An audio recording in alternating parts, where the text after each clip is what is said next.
Hello and welcome to the Art of Online Marketing live show. This is attempt number 2. If you're on earlier, we had a few tech difficulties. So my name is Denise Allison and I help you grow with social media and live video. And today I have a special guest, Jody Euloth. So Jody is the owner of the Mesh Media Network, and it's a sales, sponsorship, and marketing agency. They work with entrepreneurs and businesses to attract and secure new business, and with brands to leverage experiential marketing opportunities by creating memorable experiences for audience through sponsorship activations.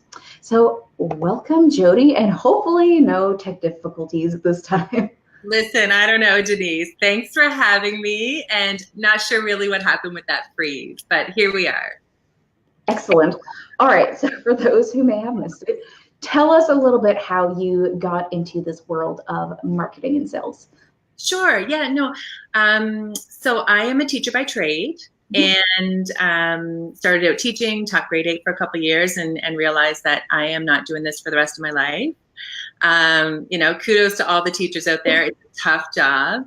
And then I went into sales, and I've done sales most of my career. So I had the opportunity to work with some of the largest global brands, Canon Corporation, HSBC Bank, Carnival Cruise Lines, and all of which I've received some real great world-class sales training from. They spend a lot of money, investing in that for their employees. And then I took that and did selling advertising and integrated media campaigns for Advocate, which is Atlantic Canada's largest printing and publishing house. And we had the opportunity to put together some really cool advertising campaigns, digital print, social media, and all that good stuff, until I went into my own company and launched the Mesh Media Network. Cool. So one thing that people are always asking about and maybe a little bit confused about is this sales and marketing piece. So they always seem to imply or assume that they go together, but they're each their own world. So can you tell us a little bit about what the difference is from your point of view? Yeah, there's no question. There's been, a lot of people that we work with think that marketing and sales are the same thing, and really they are completely separate. When I went to school for business, they had every type of marketing course that you could think of. They had, consumer behavior, marketing 101, all this business. They had accounting, but they never had a sales course or sales training program. And so what we say to our clients, marketing is a real broad approach, and generating awareness of what you do in your business and what you do. Sales is a very strategic, tactical way of attracting and closing new business to generate revenue for your business. So you can put it out there as much as you want of everything that you do and your services, but unless there's a system and an approach and a process that you implement to really go after and close the business, that's what the sales piece is. Okay.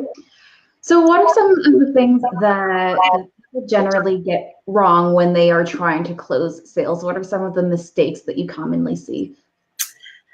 Lots. Yeah.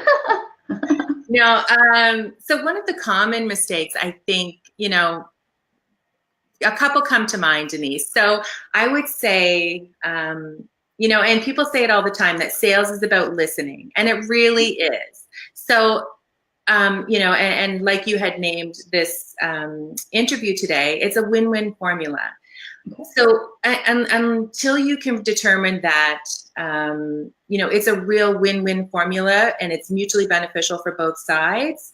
And that takes a lot of discovery, and it takes a lot of, uncovering and asking the right questions and seeing if it's a right fit.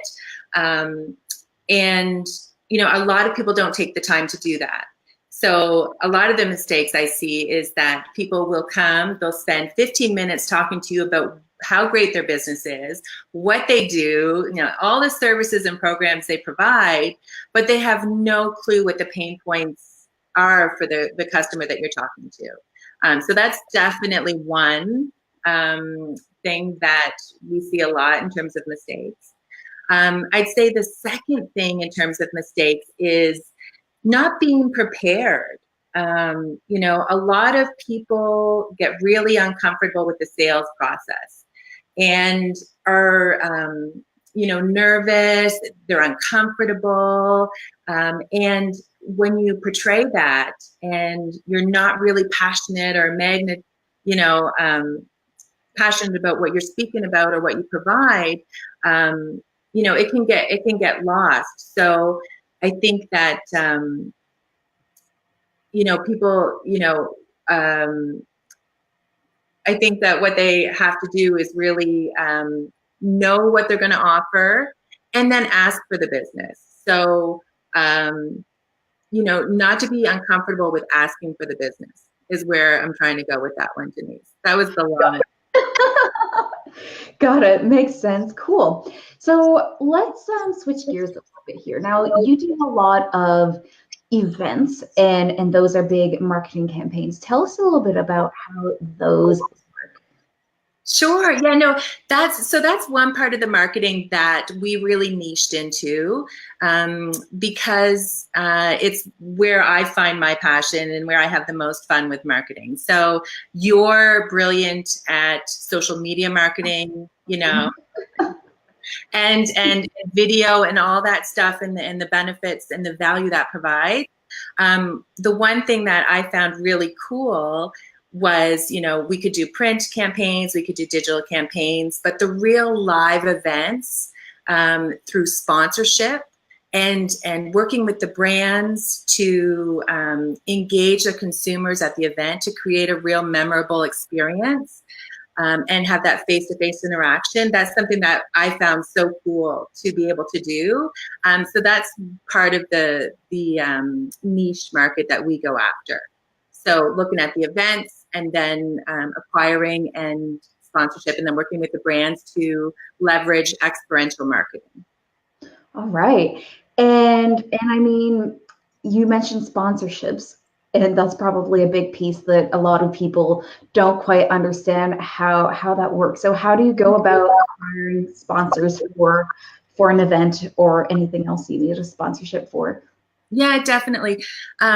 So sponsorship is, a lot of people don't understand the sponsorship world. They don't understand the timeline, how long it takes to close the sponsor, and understanding who the right sponsor would be for that particular event. So we do different events. We do the Atlantic Golf Expo, which is coming up in March. We just finished Atlantic Fashion Week. So understanding what brands are going to want to be in front of that audience and that demographic, and then engaging them with a win-win formula, like you say. And sales is real easy when you have the opportunity and can present that to a client, why they want to be a part of it, and what value they're going to get by being in front of that audience. All right. So if someone was looking for a sponsor, where do they begin? Do they just, call the business? Or like what's the best place to start? Yes. Yeah. Okay. Definitely. I think prospecting and researching. So, why you think that this brand is going to want to be a part of your event, and really being prepared on presenting that and showing the value of them attaching their brand to this particular event. So that does take a lot of prospecting, and then it just takes outreach. So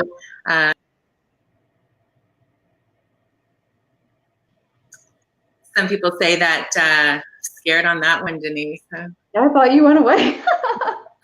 Again, you'll hear some people say that the cold call is dead, and really it's not. I've had some of my most successful sales calls have been out of a cold call, and the reason being is that I know what we're presenting. I know that there's value in the opportunity.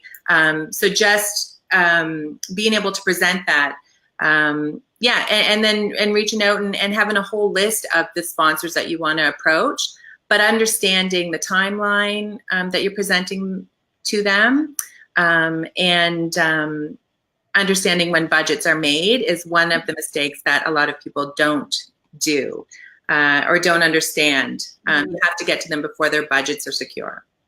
Okay. And so speaking of timelines, I mean, it's probably different depending on what type of sponsor you're looking at. But if you're looking at a big sponsor, you know, like some of these big telecommunications companies, what would be an ideal timeline? Should you be reaching out a year in advance or 6 months in advance, or what's the standard for that? Or does it depend on when budgets are made? Yeah, no, I'd say the big guys certainly have to be a year in advance. A lot of the big car companies, telecommunication companies, any of the big brands, they have their marketing budgets secure by September, August, September, for the following year. So we've had clients come to us and want sponsorship for an event 6 weeks down the road. And yeah, we might be able to pull some together and secure, but we're not really optimizing, you know, the opportunity because we're so far behind on the timeline. So yeah, really understanding that you have to get to them before the budget is secure. And if you don't get them next year or that year, staying in touch with them and hopefully secure them for the next year. Yeah, which is regular follow-up and communication. Got it. So when we're looking at sales and marketing, how does your world relate to this world of social media marketing, and how do you implement that? Well, I think, you know, nowadays that you can't put together a campaign for a brand without a digital component. Mm-hmm.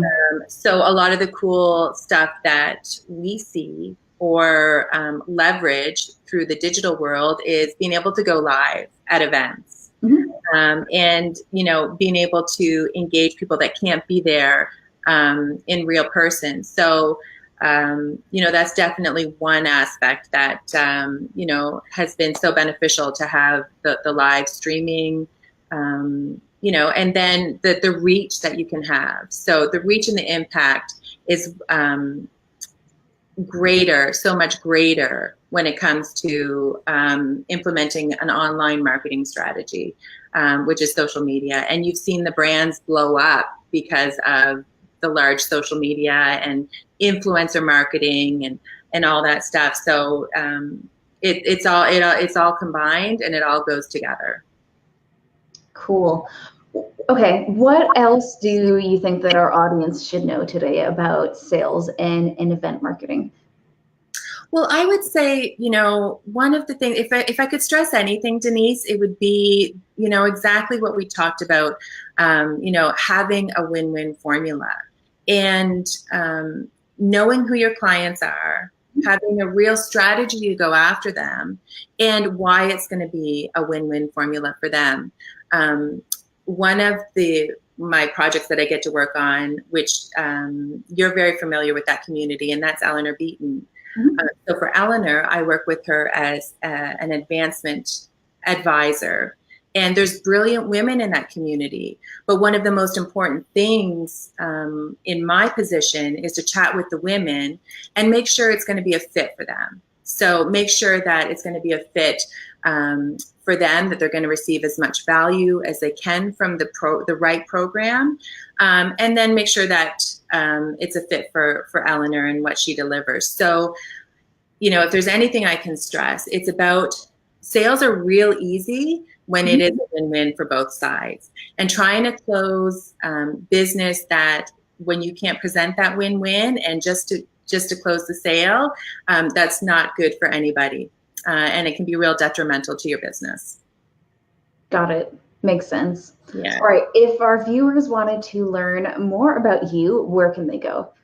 So you can see us. Our website is www.meshmedianetwork.com and Mesh Media Net on social platforms, and then at Jody Euloth on all the social platforms. So LinkedIn, Instagram, Twitter, Facebook, all that good stuff. Perfect. Well, thank you for being here with me today, Jody. Sorry about the technical difficulties, but I think we got through the second one just fine. Thank you so much, Denise. I really appreciate it and love what you're doing. And yeah, you provide so much value. So I appreciate you taking the time to have me on the show. Thank you. All right, everyone. Thanks for tuning in, and we'll be here again next week for another episode of the Art of Online Marketing live show. Have a great day.